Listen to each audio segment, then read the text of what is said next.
बल्कि पूरा विश्वास बा कि ई बिरहा आप लोगों के जरूर पसंद आई। लेकिन 4 लाइन भूमिका पे गौर करेंगे। मालिक कहना बा कैसे,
जौने दिन ओ समय का बात है जौने समय 18 दिन महाभारत के लड़ाई चलल बा। ओ भैया हो, लाश पे लाश गिरत है। बाबूजी, खून के धारा बहत है। 30 हाथ गहरी खाई नदी रहे बाबूजी, और खून के धारा बहत है। लेकिन भैया हो, दुर्योधन लड़ाई के मैदान से भागत हुआ और जाके पश्चाताप करत हुआ, सोचत हुआ कि कहाँ जाके छुप जाई कि कोई से हमसे मुलाकात ना हो। लेकिन भैया हो, कहना बा कैसे, कव्वाली का टुकड़ा लगल मास्टर।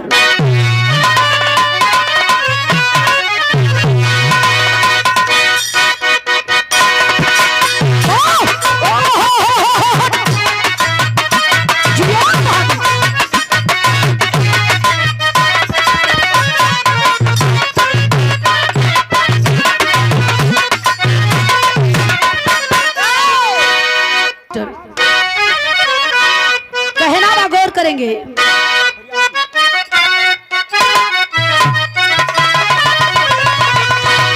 कौनो फरियादी अपने परिवरदिगार के यहाँ जाकर के फरियाद करता। अब कहता, का कहता मास्टर, अरे भर दे झोली, वो भर दे झोली मेरी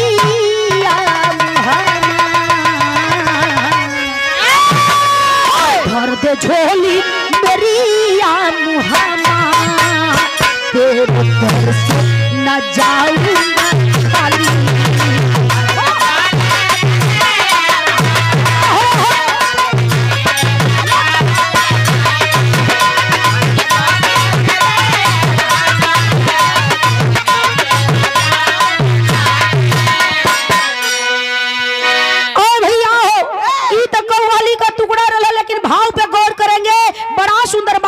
कवि जी लिखल है, कहना बा कैसे,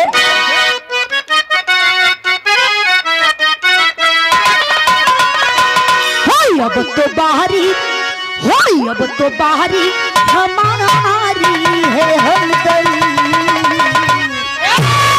अब तो बाहरी हमारी है हमदर्दी, जान कैसे बचेगी हमारी।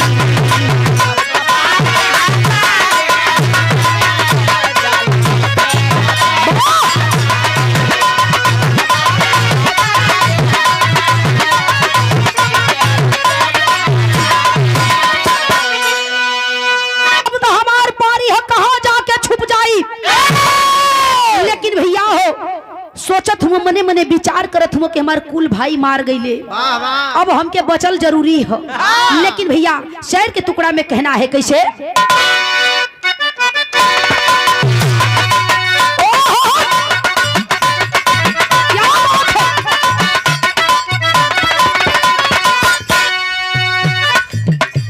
गुरफत का कोमल हृदय पत्थर से भी कड़ा है,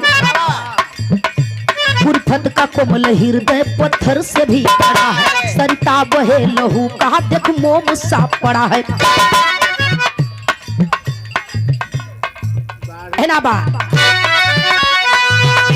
कुरपत का कोमल हृदय पत्थर से भी कड़ा है, सरिता बहे लहू का देख मोम सा पड़ा है। ख्वाहिश थी बहारों की गुलशन वीरान करके, लाती है रंग मेहंदी पत्थर पे घीस करके। गुलजार नहीं गुलशन 16 से कभी होगा, पत्थर का जमाना है इंसाफ नहीं होगा। ए भैया हो, दुर्योधन सोचत हुआ मने मने लगल रहे, दुर्योधन सोचत हुआ मने मने कि हाई निर्दयी का जमाना है, लोग पत्थर का करेजा लेके बैठल बा न, केहू हमार सुनी नहीं। लेकिन भैया हो, आपन अरज गरज कैसे बताई कैसे कही, लेकिन पड़ाम्बा कहता न का, गुलजार नहीं गुलशन 16 से कभी होगा, पत्थर का जमाना है इंसाफ नहीं होगा। घनघोर उठती लहरे साहिल हुआ बेगाना, घनघोर उठती लहरे साहिल हुआ बेगाना। दर्द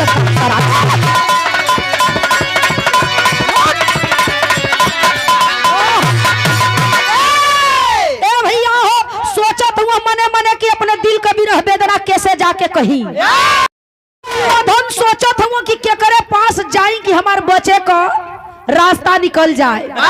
सोचत हूँ मने मने हो बाबू, लेकिन मन में विचार आयल हो, मन में विचार आयल है। अपने पिता धृतराष्ट्र के पास पहुंचत हूँ और जाके सारी बात अपने बाबूजी के बतावत हूँ। भैया यहाँ गीत लगल है मास्टर।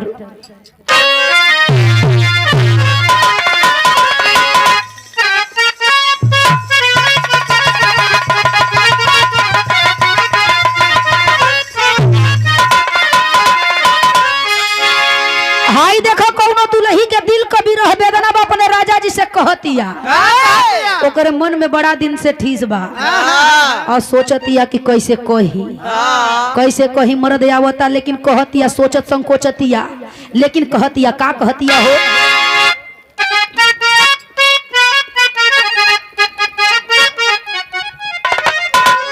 अरे पनिया क्या, अरे पनिया क्या जहाज से, अरे पनिया क्या जहाज से, पलटनिया बन के अइहा,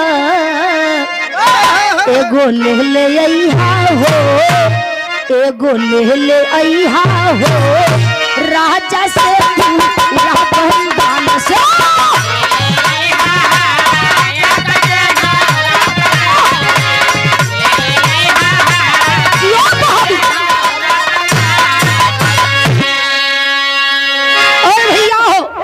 गीत रल है, लेकिन भाव पे गौर करेंगे।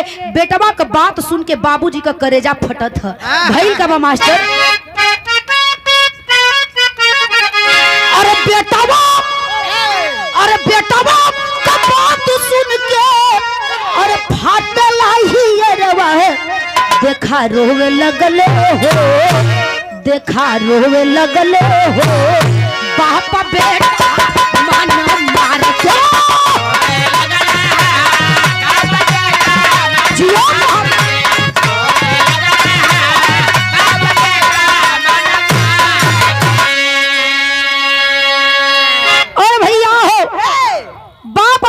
सोचत हुआ मने मने समझावत हुआ उनकर पिताजी की अगर बचे का युक्ति जानल चाहत हुआ ए लाल, तब माई गंधारी के पास जाइबा, तब माई के पास बचे का रास्ता बाटे। माई तो के बचे का युक्ति बता दी है। अब माई का बतिया जब दुर्योधन सुनले हो बाबू, सोचत हुआ कि माई त माई होली, बेटवा कहल गला पूत कपूत हो सकेला, लेकिन माता कुमाता कबो ना हो सकेले बाबू। ए भैया हो, माई का नमवा सुन के बेहद खुश बाना दुर्योधन। मन में कुछ आस लगल बा कि माई के पास बचे का युक्ति है, लेकिन मने मने सोच के चलल हुआ। बिरहा के शैली में भाव लगल मास्टर।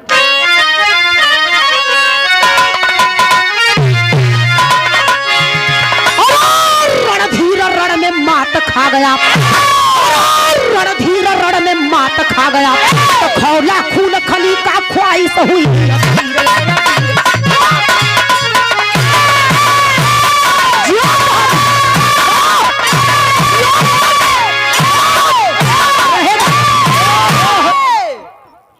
खली का ख्वाहिश हुई, अबीर रणधीर रण में मात खा गया। अच्छा तो दुर्योधन कम बलवान ना रहले, दुर्योधन कम बलवान ना रहले, लेकिन समय का तकाजा है बाबू। समय ऐसा नहीं आ गई कि अब बचे का युक्ति खोजत हूँ, लेकिन भैल का मास्टर चौलरिया लगल है।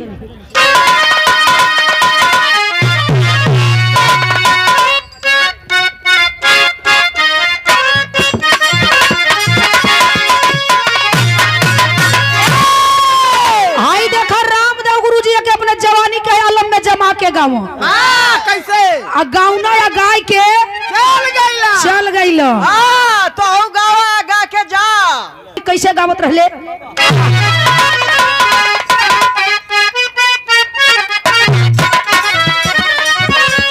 और देखिए अच्छे लाल रोजगारी आप हमारे चाचा जी, आपके ओर से 51 रुपए से सम्मान बा, बहुत बहुत प्रणाम बा।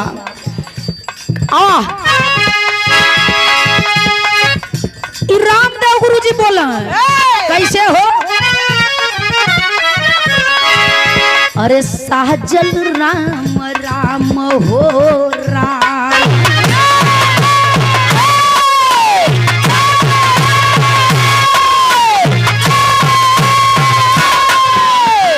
साजल सेज सजन के रोवे, साजल सेज सजन के रोवे, बीरहीनिया हो जवनिया बोली बाउर जवनिया।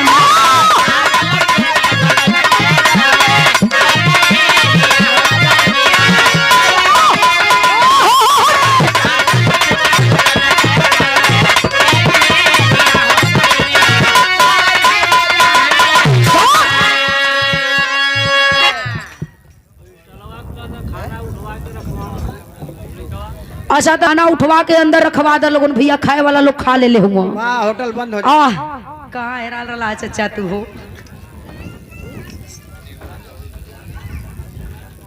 अरे पपुआ और देखिए आप हमारे चाचा जी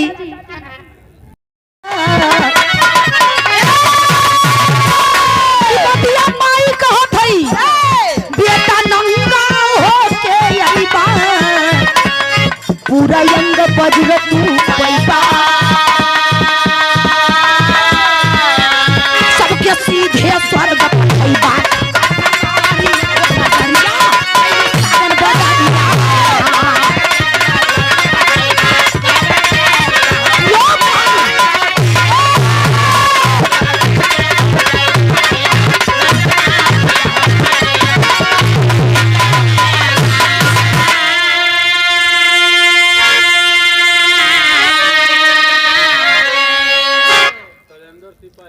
और देखी शरण पास गए हुआ दुर्योधन, माई गंधारी घनी ए लाल अगर सुबह के बेला में निर्वस्त्र होके आ जाइबा, अखिया पर पट्टी बांध के बैठब, पहला नजर जब तोहरे पर पड़ी तो तुहार शरीरिया पूरा वज्र को हो जाई। एही रातों के रणभूमि में कोई मार के गिरवैया ना मिली। बतिया माई का दुर्योधन सुनले, मने मने लड्डू फूटे न लगल। माई बचे का युक्ति बता दी हलस, लेकिन भैया हो यहाँ गीत लगल है मास्टर, गीत बदल गई है।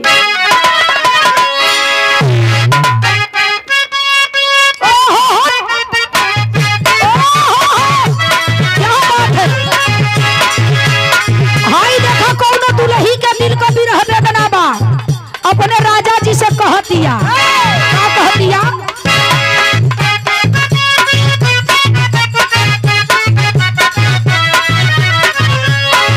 अरे भीगे रे चाली,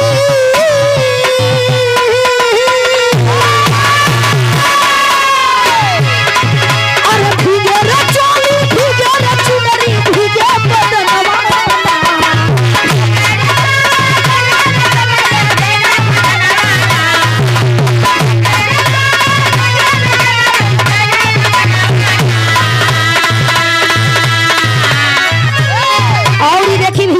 हमहन के बीच में हमार गुरुजी रमेश कवि जी, जहाँ तक बिरहा जगत बा वहाँ तक बिरहा जगत में हमारे गुरुजी का नाम है। हम चाहब कि गुरुजी मंच पे आवे का कष्ट तन्नी से कैले ही, ताकि हमन स्वागत सम्मान आपका कल लिहल जाओ। गुरुजी अगर सुनात हो खे तो मंच पर आवे का कष्ट जरूर करी। अच्छा तो भैया हो गौर करेंगे, कहना बा भीगे रे चोली, भीगे रे चुनरी, भीगे बदनवा।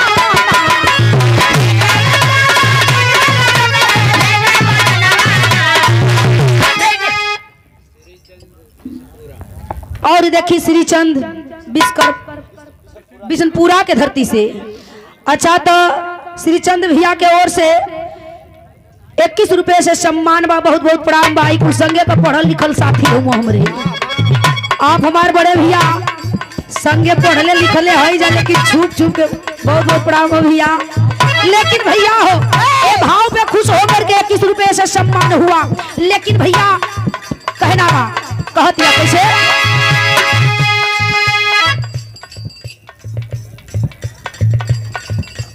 और देखिए आप हमारे चाचा जी संजय पांडे, आप हमारे चाचा जी के ओर से 100 रुपया से सम्मान बा। बहुत बहुत प्रणाम बा। जब नीतू यादव बिरहा गावे स्टार्ट कैली हमरे चाचा को भी प्यार दुलार आशीर्वाद हमरे संगे रहल। आज भी बा हम चाहब कि हमरे गांव गिराव के लोगन का प्यार दुलार आशीर्वाद ऐसे ही बनल रहे।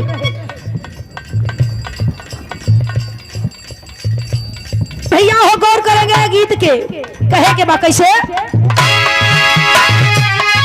अरे भीगे रे चोली भीगे रे चुनरी भीगे बदनवा।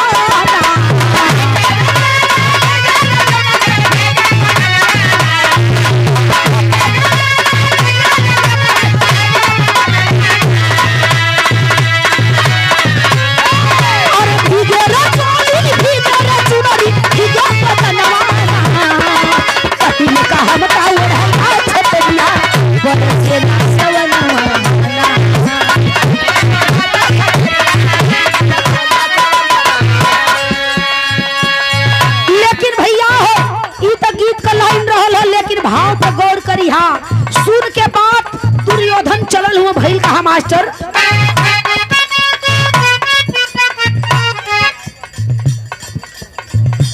और देखिए आप हमारे बड़े भैया LIC और ATL पंजाब नेशनल बैंक ग्राहक सेवा केंद्र, हमारे यहाँ सभी बैंकों के पैसे निकाला तथा जमा किया जाता है। पंजाब नेशनल बैंक खाते खुलवाने के लिए भैया कष्ट करें और हमारे भैया से संपर्क करी जा। आप हमारे भैया के ओर से 100 रुपया से सम्मान की गई तोरवा के धरती से। बहुत बहुत प्रणाम बा भैया। और देखिए शिव कुमार विश्वकर्मा भैया के ओर से 51 रुपया से सम्मान बा। बहुत बहुत प्रणाम बा भैया सबके। और देखिए नीरज भैया के ओर से 21 रुपया से सम्मान बा। 51 रुपया से सम्मान बा। बहुत बहुत प्रणाम बा। और हमारे बीच में हमारे रमेश कवि जी आकर के मौजूद हैं, बैठे हुए हैं। हम चाहते हैं कि हम गुरुजी का सम्मान करने जा रहे हैं। एक बार जोरदार ताली से स्वागत सम्मान आप लोग भी कर दीजिए।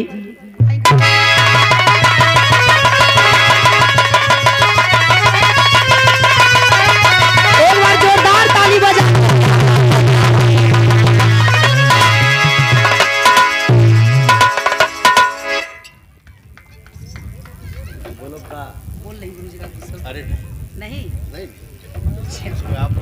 और देखिए हमारे गुरुजी जहां तक बिरहा जगत बा वहां तक गुरुजी के नाम बा।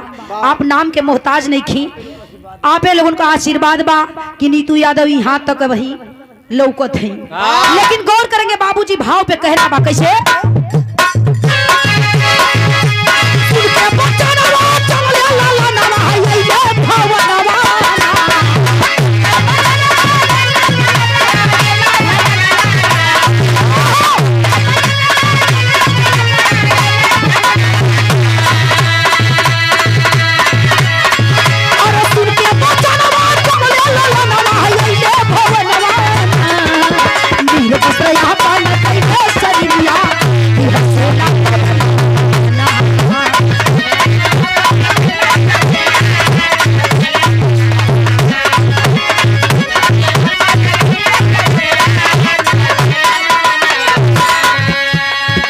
में तबले भेंट हो गईले मनमोहन से लाली से।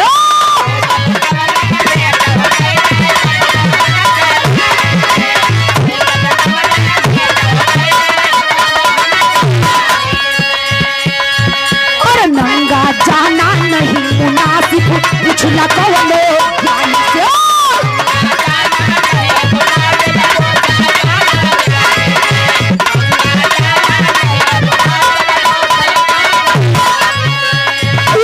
सीधा पढ़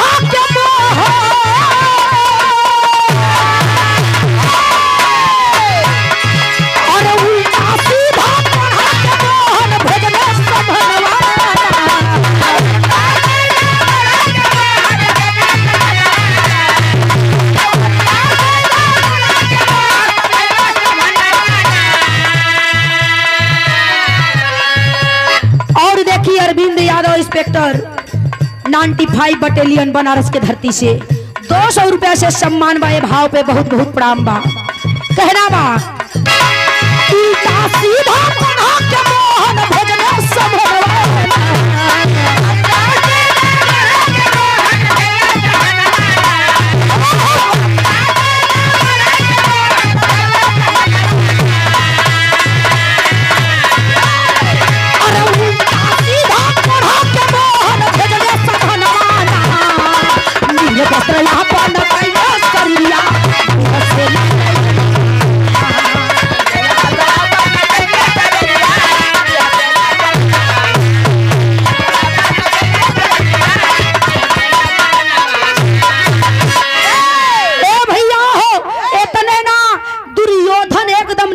होके माई के बतिया मान के एकदम सुबह के बेला में भोरहरिया भइल बा आ निर्वस्त्र होके जात हम।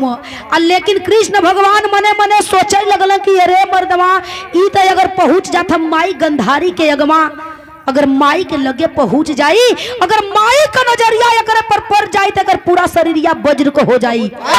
ए भैया हो एक एक केहू मार ना पाई तब कृष्ण भगवान सोचत हम। लेकिन भैया हो कृष्ण भगवान एजा दिमाग लगावत हम, जाके बीच डहरिया में रोक ले। अरे अरे सुन सुन सुन पगला, अरे मूर्ख, जवन माई तो के पोस के पाल के जवान क दिहलस, आज तोर इहे धर्म बनेला, इहे धर्म बनेला कि जौन माई पोस के पाल के जवान क दिहलस वो माई के समहनवा तू निर्वस्त्र होके जइबे।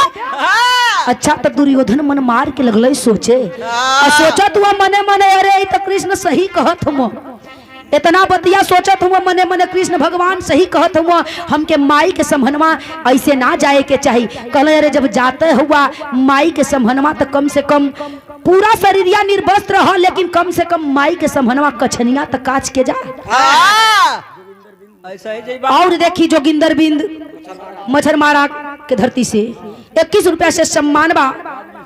राजमिस्त्री बहुत बहुत प्रणाम बा। भैया हो सोचत हुआ कि हाँ कृष्ण भगवान कहले कि कछनिया काच के जइहा, सोचत हुआ मने मने कि तो कृष्ण भगवान सही कहत हुआ, माई पोस के पाल के जवान क दिहलस तो माई के समहनवा हम निर्वस्त्र होके जाइब कैसन लगी। ए भैया हो ई उचित नहीं खे।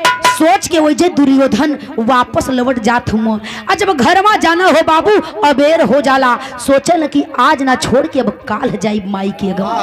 भैया हो दूसर का दिन दुर्योधन कछनी काच के चलल हुआ। मास्टर गीत लगल है,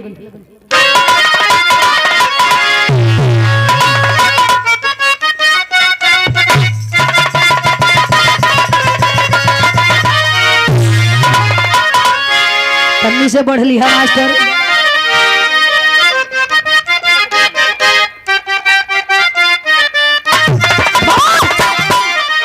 ये देखा पहले ये गीतिया के माई बहन जी लोगन घरे दुआरे गावा कैसे गाँव आ कैसे गावा परामचा ऐसे गावा। ये देखो हमारे गांव के पूर्व प्रधान जी माननीय श्री प्रधान जी, और देखिए आप हमारे बड़े भैया मिंटू पांडे जी, आप भैया के ओर से 500 रुपया से सम्मान कल गई। बहुत बहुत प्रणाम बा। एक बार जोरदार ताली बजा के स्वागत कर दीजा भैया, का बात है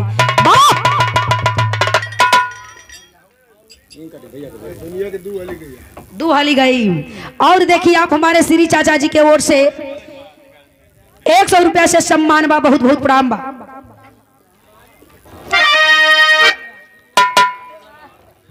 और देखिए शिवम लाल, आप हमारे बच्ची के ओर से, ये हमारा भतीजा हुआ, हमारे बिचल का भाई का लड़का बड़ा चंठ, आपके ओर से बच्ची के ओर से 51 रुपया से सम्मान बा। माता रानी बचवा पे दया दृष्टि बनौले रहे। हातिम चाचा चाट भंडार, महातिम चाचा चाट भंडार वाले, आपके ओर से 51 रुपया से सम्मान बा। बहुत बहुत प्रणाम बा। बाहर दीपक भैया कहाँ लुकल रहा भैया, ये लोग आवत हो जाए अंदर से खाना खा के। अरे भैया हो कौन करेंगे कहना बा आज।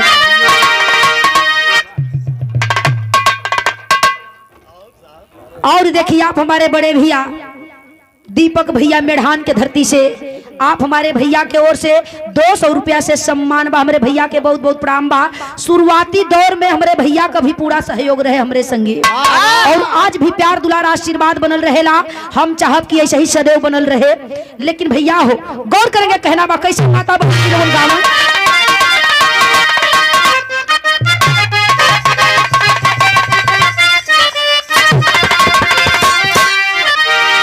अरे बाबा पिछवरवाए को छिछली कर रहिया महरजवा रे। अरे बाबा पिछवरवाए को छिछली कर रहिया महरजवा हो। फूलवा महरजवा हो।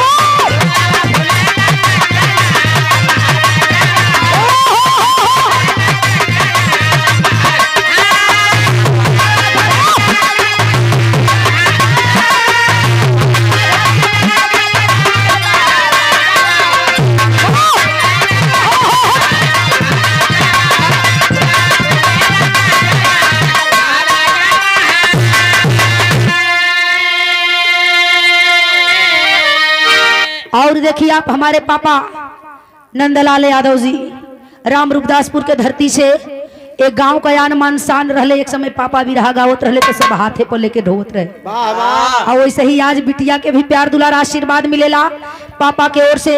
ई पैसा नहीं खे 100 रुपया से हमार ई हमरा बदे 100 रुपया आशीर्वाद के तौर पे बा। चरण में सादर प्रणाम बा। आशीर्वाद का प्रतीक्षा सदैव रही। हाँ तो आशीर्वाद तू ले जा, पैसा हमके दे ले। एकदम बच्ची लेके चल जिया कुल घरे। और देखिए आप हमारे बड़े भैया मुलायम यादव ग्राम मड़पा कैमूर भभुआ बिहार, भैया के ओर से 100 रुपया से सम्मान बा। हमारे भैया के बहुत बहुत प्रणाम बा। लेकिन भैया हो ई तो गीत रहा, लेकिन भाव पे गौर करिया, बड़ा सुंदर बात लिखल गई।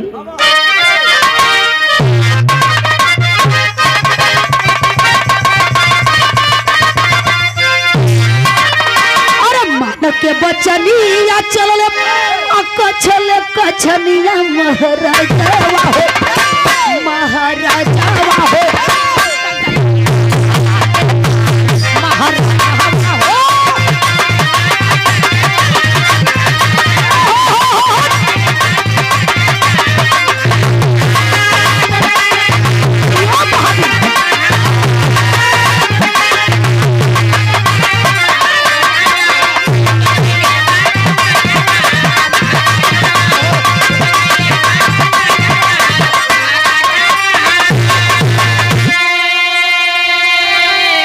कहली मगर बेटा नहीं मनला बचनिया। छलिया के कहले पर कछला कछनिया महाराजवा हो। महाराजवा हो। बहे लागल बिरही महाराजवा हो।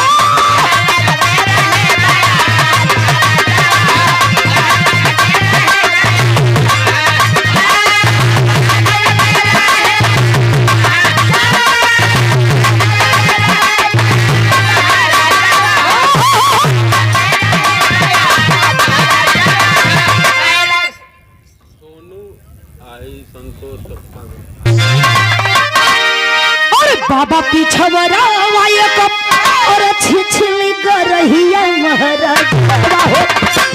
महाराजवा हो। फूलवा महाराजवा हो।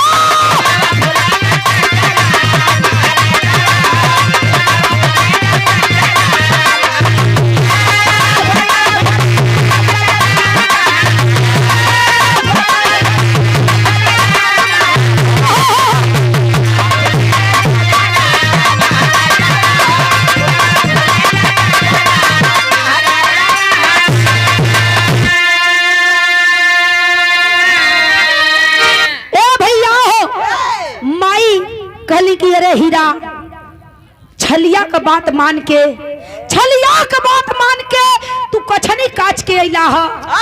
आय हाय हाय रे हीरा, तोरे संगे छलिया छल क गई। ए भैया हो, माई मनवा में पश्चाताप करत हई कि ये हीरा अगर छलिया के बात का भरोसा ना कैले होता तो आज ई दिन ना देखे के भइल हो। आज पूरा तोहर शरीरिया वज्र का हो गई रहत। ए भैया हो, लेकिन जितना दूर में माई पट्टी हटा के देखली अखिया से, माई केहन गईला दुर्योधन कहला माई हम आ गईली, ए माई हम आ गईली। अखिया से पट्टी हटा के माई देखली, जितना दूर में कहली माई की तुहरे शरीरिया पर हमार नजरिया पर गल हीरा, उतना दूर का शरीरिया तुहार वज्र का हो गयल। आ जितना दूर में तू कछनी कछले हुआ, उतने दूरिया देख के केहू मारी तो तुहार मौत हो जाई। इहे बतिया माई कहली हो भैया। ओइ जे मन निराश हो गल दुर्योधन का, आ जब निराश हो गयल एकदम मन निराश करके वहां से चलल हुआ बाबूजी। तब यहाँ गीत लगल है मास्टर।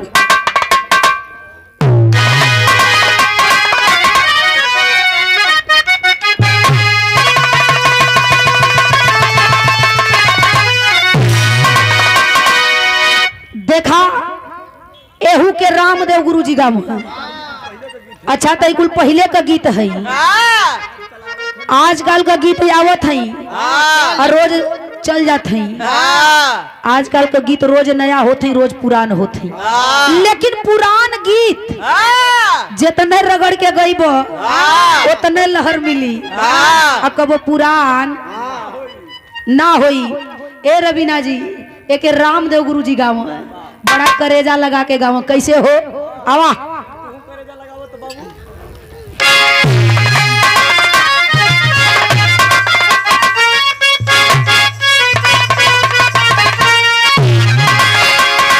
और गवना करा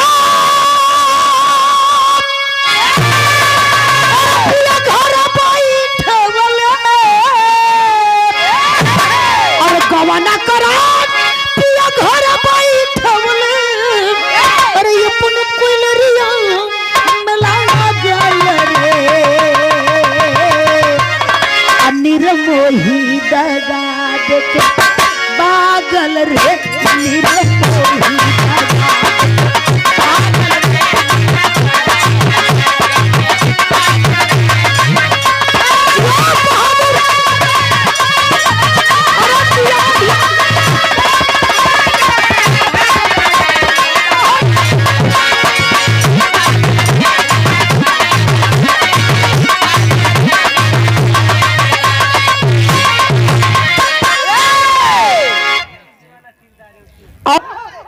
गीत रल है।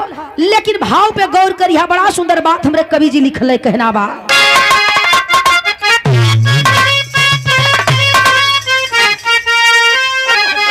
अरे बुतली रईलिया अरे जब अधिया आई गईली, अरे बुतली रईलिया जब अधिया आई गईली, अरे सनक के पवनवा लगल रे, बीरबा का भवन से भागल रे, बीरबा का भवन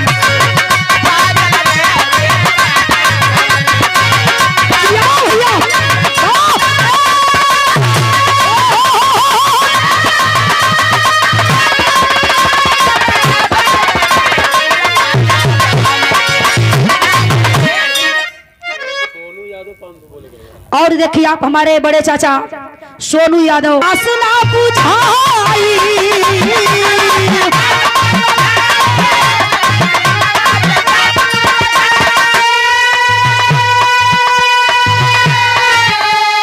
बलिदानी धरती हो ठंडी हो,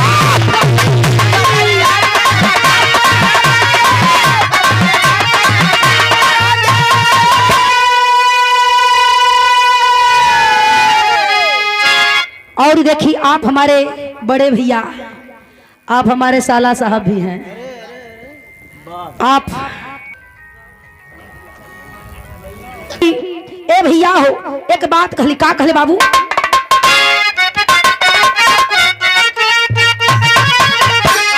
और जननी के खूनवा से धरती जी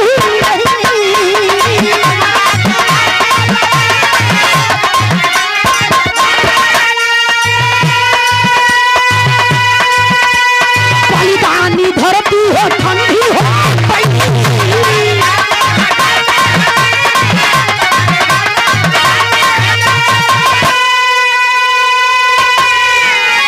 और यहाँ से मिलल नदी पर जब गईले,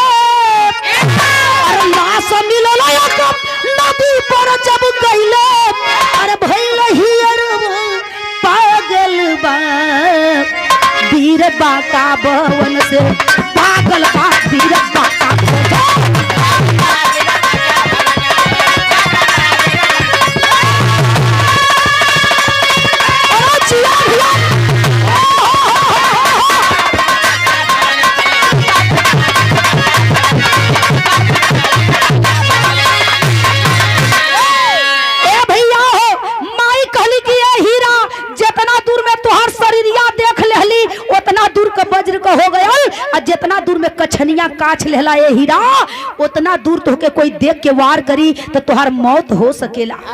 इतनी बतिया माई का सुनले दुर्योधन हो बाबू, वहां से निराश मन के भागल जात हम।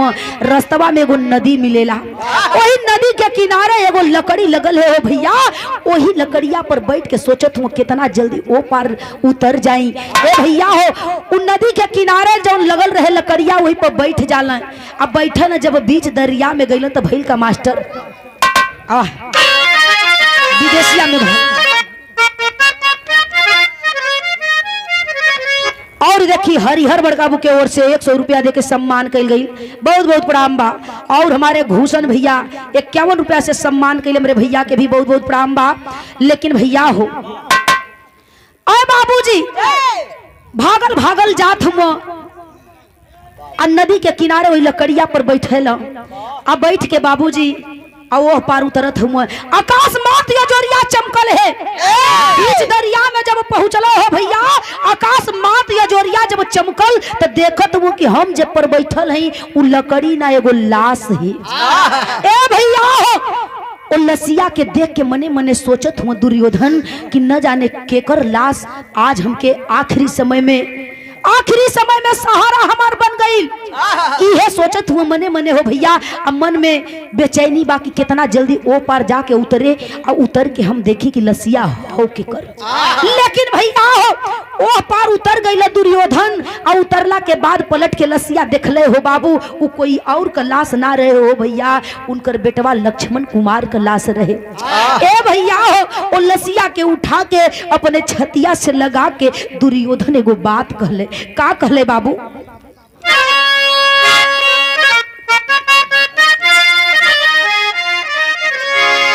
रोवत हुआ छछो पाती अपने हीरा के छतिया से साट के एक बात कहले विदेशिया में। अरे लगा ही के हियरवा से आई अपने ललनवा के पिटी पिटी रोवई लगल अछतिया रवा अजियले भी साथ दिहल, हमले भी साथ दिहल, हयाई गईली ऐसा नहीं असमैया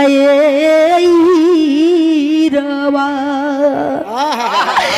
पत्थर कर जा कई के अकुवर के गाड़ी दिहले तोहू तोड़ी गईला हसन ही रवा अजाई के सरोवर उल्टे अपाव घुसी गईले हो, खोजत गईले पांडो अमुदइया रवा। आय हाय हाय बाबूजी, अपने लाल कलसिया उठा के दुर्योधन छतिया से लगा के ओ बाबू छछो पाती पीट पीट के छतिया रोवेला। कल ए हीरा जियले में तो तू साथ देवे कैला, ओ लाल मर गईला के बाद भी अपने बाबूजी का साथ ना छोड़ला। ए हीरा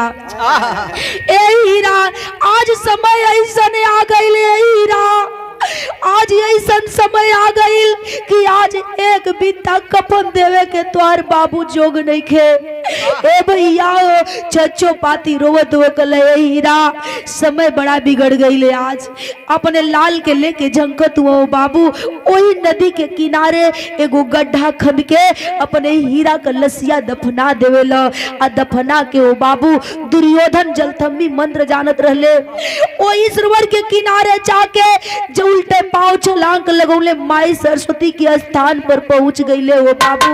लेकिन जब पहुंचले हो भैया तब भइल का मास्टर पपट में भाव लगल।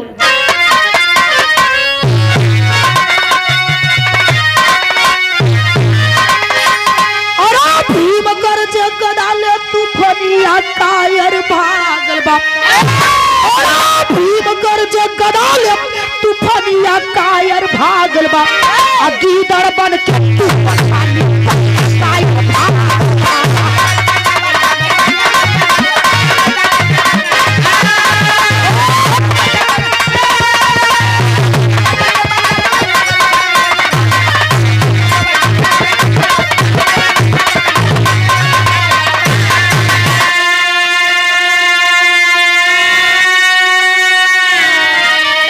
देहलस गद्दार कुल में दगिया लगाई हो समर भूमि से भागल पापी जान ले बचाई हो और मारब गदा से सुख जई है सब पनिया कायर भागल बा और मारब गदा से सुख जई है सब पनिया कायर भागल बा आ गीदड़ बन के पनिया कायर भागल बा।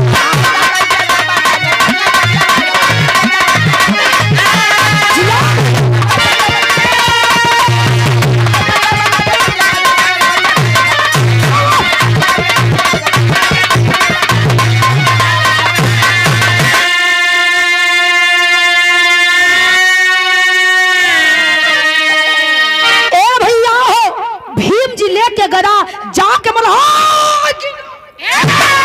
बाहर निकाल इतना जब आवाज सुनल न दुर्योधन मने मने सोचे लगल कि अरे मर्दवा तो हमका गीदड़ बनावो था।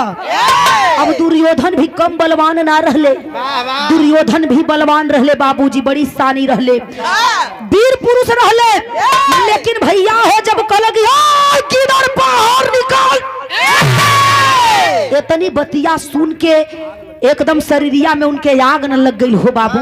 सोचा था दुर्योधन कितना जल्दी बहरवा निकल जाई, लेकिन भैया हो माई सरस्वती समझावत है, माई सरस्वती समझौली कि ए हीरा कितनो भीम ललकरी है, कितनो भीम ललकरी है, बाहर जाइहा मत। सुबह के बेला में पलटन सजा के देव, अगर जैबा तो के रणभूमि में कोई मार के गिरवैया ना मिली। इतनी बतिया माई समझावत ही हो बाबू, लेकिन माई सरस्वती का बतिया ना मान के दुर्योधन गुस्सा में लाल होके निकलल हुआ बाबूजी। आल्हा में संकेत बा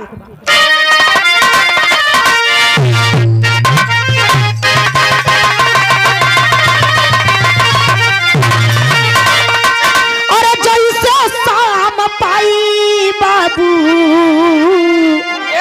अरे लोहा तेजी होला आए हे आवै से सान पाई वीर होल रे अंगा।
कहले कि सुना, अगर तू लड़ाई करवौले चाहत हुआ, अगर लड़ाई करवौले चाहत हुआ तो हम लड़ाई वही से करब जे कि राजा रहल होख है, हमरे बराबरी का होख है, काहे से कि हम पहले का राजा रहल है। ए भैया हो